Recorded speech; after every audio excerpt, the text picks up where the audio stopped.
Donc Hubert de Scorail, 56 ans, je suis donc l'économe diocésain de Bordeaux, je suis marié, 4 enfants, gersois d'origine et économe de Bordeaux depuis 4 ans, bientôt 4 ans et demi. Je suis expert comptable de formation, j'ai été 20 ans directeur financier d'entreprises diverses et variées avant de devenir économe de Auch et puis 4 ans après de devenir économe de Bordeaux. Voilà. Alors ça, c'est une grande question. L'économe diocésain, c'est un peu le bras gauche de l'évêque, hein, les bras droits étant les vicaires généraux. Donc l'économe diocésain, c'est celui qui va gérer tous les biens temporels de l'Église pour permettre à l'Église de mener sa mission. Voilà, avoir les moyens d'œuvrer et de mener sa mission.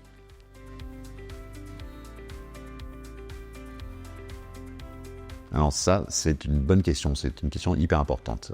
Pour moi, l'Église ne doit pas avoir aucun secret, notamment vis-à-vis de ses donateurs. Donc on fait des communications régulières, notamment on vient de sortir un rapport moral sur le diocèse pour l'année 2024, dans lequel on reprend les chiffres essentiels et que l'on montre ce que fait le diocèse, où il va et dans quelle direction il mène sa barque. Voilà.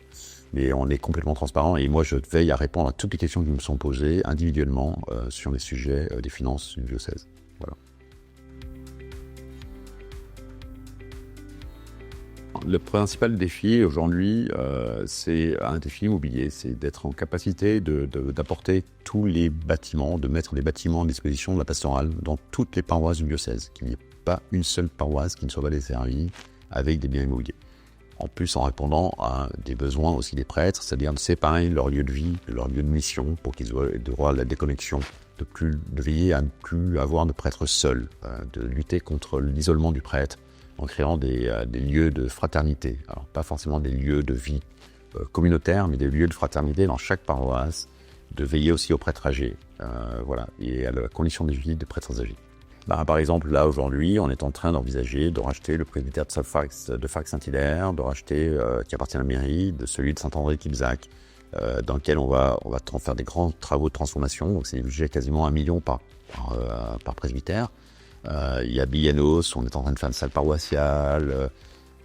On envisage aujourd'hui 30 millions d'euros dans les 15 prochaines années à investir sur l'immobilier pastoral du diocèse. Nous envisageons aussi de créer un centre de diaconie à Saint-Victor, dans l'église Saint-Victor, rue Monéra. C'est une église qui ne sert plus aujourd'hui, donc dans lequel on va mettre des associations qui vont veiller sur les plus fragiles. Voilà, c'est important aussi que l'église soit moteur en la matière.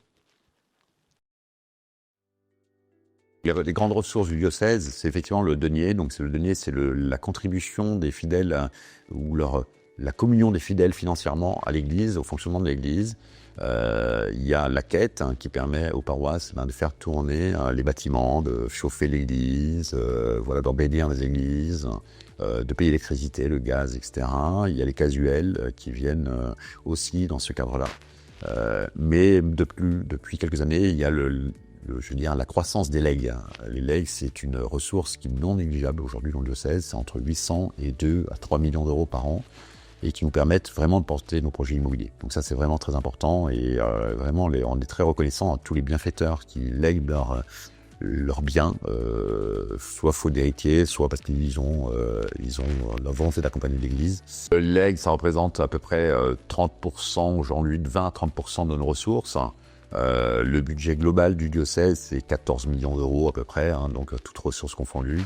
Voilà, le denier reste quand même la partie la plus importante, suivi de la quête. Et le legs, ça dépend des années. C'est très aléatoire. Le legs, on ne sait jamais ce qu'on va avoir et c'est un peu la providence qui nous apporte ce dont on a besoin, au moment où on a besoin. Alors, la mission d'économe, c'est une mission ecclésiale. Donc, moi, j'ai une lettre de mission pour 5 ans. Je ne conçois pas ma mission si elle ne s'inscrit pas dans un cadre pastoral, dans un cadre d'évangile. Donc, clairement, je suis au service de l'évangile pour trouver les moyens, pour annoncer la bonne nouvelle du Christ ressuscité. Il n'y a pas de pastoral sans ressources, mais il n'y a pas de ressources sans pastoral. Voilà, donc les deux sont étroitement liés, c'est un cercle vertueux.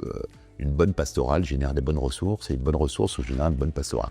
Voilà, donc je ne pourrais pas concevoir une mission qui serait déconnectée, une mission de l'économie qui soit déconnectée de la pastorale de l'annonce de l'évangile. C'est essentiel et c'est mon moteur au quotidien, soyons clairs. J'apporte au conseil épiscopal la vision économique du diocèse, notamment la vision RH aussi, parce que c'est important. On a quand même 130 salariés dans le diocèse, donc 80 à peu près équivalents temps plein, paroissiaux ou diocésains. Il faut être vraiment attentif à prendre en compte ces personnels-là et à faire attention à ces gens-là. Donc un volet très humain, un volet financier, parce que pour montrer que effectivement, la finance, c'est important pour annoncer l'évangile dont j'en parlais il y a 5 minutes. Et puis j'interviens sur tous les dossiers en fait. Je suis assez libre, Monseigneur a cette ouverture d'esprit qui fait qu'il attend de chacun de nous un avis sur les dossiers, quels qu'ils soient. Parce que avant d'être un économe, je suis un fidèle, et donc un fidèle croyant, et donc à partir de là, c'est important que je pense être légitime de parler de tous les sujets qui sont présentés au conseil épiscopal. Et le conseil épiscopal, c'est un peu l'instance décisionnaire du diocèse, c'est un peu le gouvernement, ou l'Assemblée générale, l'Assemblée nationale, du gouvernement, qui est représenté par l'évêque. On est là pour le conseiller sur tous les sujets pastoraux. Quels sont les chemins que l'on doit prendre, qu'est-ce qu'on doit porter, par exemple pour l'organisation de la Saint-André, le temps, la messe chrismale, les grands temps forts aussi que l'on doit porter, qui sont présentés par les uns et les autres, parce que les différents pôles sont représentés au conseil épiscopal. Donc chacun les présente, on en discute, on parle de l'enseignement catholique, on parle... Voilà, donc c'est un peu... L'idée, c'est de sentir un peu comment le diocèse se porte, comment il respire, comment il agit, etc. Et comment on peut faire encore plus progresser le diocèse, de faire plus avancer, et que l'annonce de l'évangile touche le commun mortel qui monde un peu.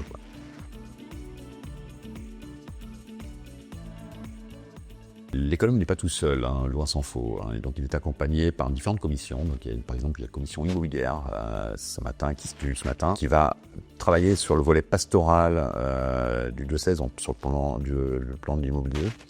Il y a une commission ressources humaines qui va travailler sur l'aspect vraiment humain. Il y a une commission finance sur le placement financier. Et au-dessus de tout ça, il y a un conseil économique et un conseil d'administration. Donc le conseil économique qui est composé de laïcs, de clercs, et sur lequel tous les sujets vont être présentés. Toute l'action que j'ai menée, je vais présenter tout ce qui s'est passé entre deux conseils économiques. Et je vais demander leur aval sur la mission que je porte ou sur les projets que je vais porter, en amont de les lancer. Par exemple, quand on fait des grands travaux, etc., le conseil économique doit se prononcer sur la faisabilité ou pas, en fonction de ce que je représente, du financement que je vais leur apporter, etc. Il y a aussi le conseil des consulteurs, qui est un conseil important, composé de clercs. Il va se prononcer sur tous les très gros investissements du diocèse, au-delà de 300 000 €. Voilà, donc il y a plein de sécurités qui sont mises en place, qui ont pour but, effectivement, que l'économe ne soit pas tout seul dans la prise de décision. Ah ouais, alors après, l'économe, il est en contact avec quasiment tous les élus, donc moi je travaille avec quasiment toutes les mairies. Je dois appeler le maire de La Trenne, je dois appeler le maire de Fargues, j'étais en réunion avec le maire de Libourne il n'y a pas très longtemps, avec la mairie de Bordeaux, etc. Parce qu'on a beaucoup d'interactions. D'abord, l'église, c'est une église qui est ouverte dans la cité. C'est hyper important, vraiment, d'être ouvert dans la cité, d'être une église vivante, qui est pleinement ouverte vers les gens qui l'entourent, accueillante. Donc il faut travailler avec tous les élus, quels qu'ils soient, quelle que soit leur idée, peu importe, pourvu qu'on fasse avancer l'église. Je travaille avec les fonctionnaires, les responsables de service. La semaine dernière, j'ai été à une réunion au bâtiment Spence. Demain, ça va être avec les services pompiers, des pompiers. C'est extrêmement varié, c'est très riche. Effectivement, la joie, c'est de venir le matin au travail. Honnêtement, je disais, j'ai vraiment pas de mérite. J'ai beaucoup de joie de travailler dans l'église en général, parce que je sais que ma mission a un sens profond. L'église est universelle, elle est belle, elle est très variée dans sa composante, et chacun a sa place. Et je pense que les services de l'économat ont leur place. Et puis moi, j'ai la chance d'être bien entouré, donc j'ai des équipes, je suis pas tout seul. J'ai une responsable des ressources humaines, un responsable immobilier, un responsable comptable. Il y a des structures un peu ad hoc comme l'espace Beaulieu aussi, qui permettent de faire fonctionner la maison de Gézanne, parce que sans l'espace Beaulieu, on aura du mal à soutenir la maison de Gézanne. Et donc c'est tout un ensemble qui toute une microéconomie qui fait tourner tout ça et qui est extraordinaire. Et des tas de bénévoles. Moi, franchement, je suis impressionné ce matin. J'ai rappelé à la commission immobilière la joie que j'ai à travailler avec tous les bénévoles qui sont à notre service et qui donnent leur temps sans compter. Moi, il n'y a pas d'église sans bénévoles, hein, c'est top lieu. Et les prêtres ont beau être hyper impliqués, ils ne pourraient pas tourner, mener leur mission sans les bénévoles. Donc moi, vraiment, je rends grâce à cet appui qui vient nous aider et vient nous seconder, parce qu'on aurait du mal à mener la mission sans les bénévoles. Voilà.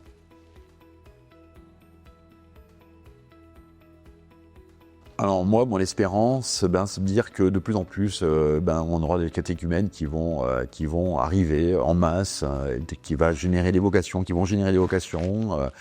Mon espérance, c'est de voir peut-être un jour le séminaire réouvrir à Bordeaux.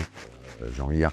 Et le nombre de prêtres, quelqu'un me posait la question en me disant, mais s'il y a beaucoup de prêtres qui arrivent, ou de séminaristes qui arrivent, est-ce que ça te fait pas peur en termes économiques? Non, aucune peur. J'ai vraiment même pas peur. Voilà. Il peut y en arriver des masses et des tonnes, je serais tellement heureux. Voilà. Donc ça sera mon espérance, c'est qu'on réouvre demain ou après-demain un séminaire à Bordeaux. La parole qui me mène, c'est ce que tu fais au plus petit d'entre les miens, c'est à moi que tu le fais. Écoutez, moi j'ai envie de dire, si on peut agir au quotidien pour les autres, je suis heureux. Voilà.